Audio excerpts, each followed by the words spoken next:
PDB hanyalah hiasan bila tanpa militer yang kuat.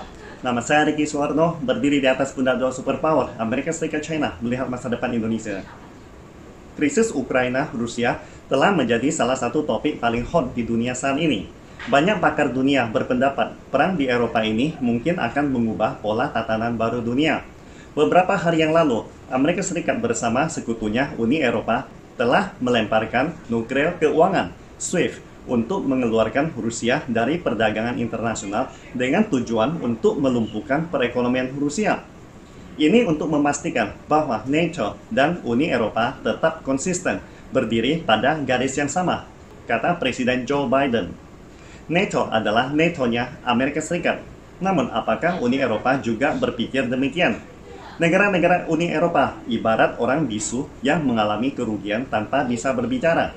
Mereka tahu bahwa perang Ukraina yang dipicu oleh Amerika Serikat ditujukan untuk menghancurkan modal dan mata uang euro mereka. Hal ini terbuktikan pada pembicaraan dari juru bicara Departemen Luar Negeri Amerika Serikat, Edward Price, yang secara tidak sengaja mengatakan hal yang sebenarnya. This is not the outcome we sought to prevent. Atau ini bukan hasil yang ingin kami cegah.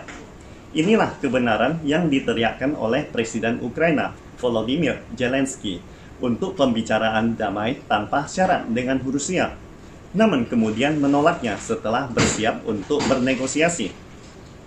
Oleh karena itu, Uni Eropa yang pada tahap awal dipimpin oleh Prancis dan Jerman dengan tulus hati sibuk untuk menengahi. Namun ketika Amerika Serikat dan Inggris berulang kali menuntut agar Rusia dikeluarkan dari sistem pembayaran SWIFT, Prancis dan Jerman sama-sama menyatukan perlunya mempertimbangkan hal tersebut dengan sangat berhati-hati. Mungkin Anda bertanya, mengapa kedua pemimpin Uni Eropa, Jerman, dan Prancis tiba-tiba menjadi konsisten dengan Amerika Serikat? Seruan Presiden Joe Biden yang mengancam Uni Eropa untuk memilih salah satu dari dua pilihan.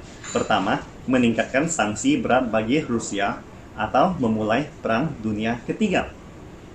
Adik Amerika Serikat, si Inggris, juga ikut mengancam perang di Ukraina dapat menyebar ke pembangkit listrik tenaga nuklir. Tentu saja semua orang telah tahu apakah itu perang yang menyebar atau apakah itu sabotase yang disengaja oleh angkatan bersenjata Ukraina yang tidak berbahasa Inggris. Ini juga merupakan kebenaran dari intelijen yang akurat dari saudara-saudara Anglo-Saxon Amerika Serikat dan Inggris. Di bawah ancaman seperti itu, Prancis dan Jerman tidak hanya harus setuju dengan Amerika Serikat dalam meningkatkan blokade sanksi keuangan terhadap Rusia.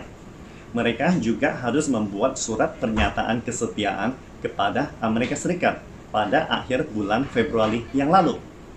Itulah sebabnya mengapa Jerman akhirnya mengumumkan untuk mengirim 1.000 senjata anti-tank ke Ukraina, serta 500 rudal permukaan ke udara Stinger. Seperti yang diketahui bahwa ketika Amerika Serikat menyerukan pengiriman senjata dan peralatan ke Ukraina sebelumnya, Jerman hanya mengirim 5.000 helm kepada Ukraina, yang kemudian disindir oleh Presiden Zelensky. Apakah Jerman selanjutnya akan mengirim bantal dan ranjang? Pernyataannya sempat menjadi hot searching, utama di kalangan media internet dunia. Lalu bagaimana halnya dengan Prancis? Prancis hanya mengirim angkatan lautnya menahan kapal kargo Rusia. Mungkin Anda merasa heran, mengapa Jerman dan Prancis begitu lemah di hadapan Amerika Serikat? Dari sejarah masa lalu, mungkin kita bisa mempelajari bahwa Jerman dan Prancis pernah menjadi kekuatan barat yang cukup terkenal dan cukup lama bila dibanding Amerika Serikat dan Inggris. Posisi mereka dalam ekonomi dunia juga terkenal sebagai negara yang kaya dan maju. Namun dalam hal kekuatan militer, jangankan kemampuan militer Jerman, Prancis yang sering disebut sebagai Eropanya orang Eropa yang sangat berambisi untuk membangun Eropa yang kuat dan tak terkalahkan. Namun sayangnya setelah mantan Presiden Charles de Gaulle, tidak ada pemimpin yang dapat dibanggakan setelah generasi demi generasi. Itulah sebabnya mereka harus mengikatkan diri dengan kereta bersama Amerika Serikat dan Inggris.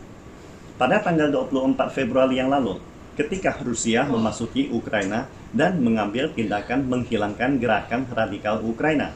Jerman sempat tanpa syarat berharap untuk memulai produksi pipa gas alam Nord Stream 2. Tetapi segera setelah berita itu dikeluarkan, Presiden Joe Biden langsung mengumumkan bahwa mereka akan mengirim 7.000 tentara untuk memblokir tindakan Jerman. Akibatnya, negara-negara Uni Eropa harus menahan tekanan harga minyak dan gas alam Amerika Serikat yang semakin mahal dan harus berterima kasih kepada mereka.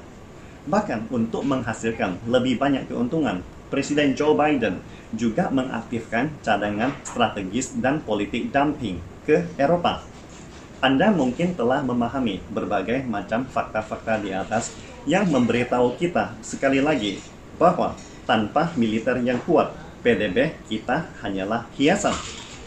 Dalam perubahan besar di abad sekarang ini, jika Indonesia ingin benar-benar menjadi negara yang kuat, Indonesia sangat membutuhkan lebih banyak kapal perang dalam angkatan laut kita, lebih banyak tank di angkatan darat kita, termasuk lebih banyak pesawat tempur di udara. Lalu, bagaimana halnya dengan kartu strategis kita? 1.000 bom nuklir akan pas-pasan. Pastikan Anda subscribe dan follow akun ini supaya senantiasa mendapatkan info terbaru tentang teknologi terkini AI berkaitan. Salam Indonesia Maju!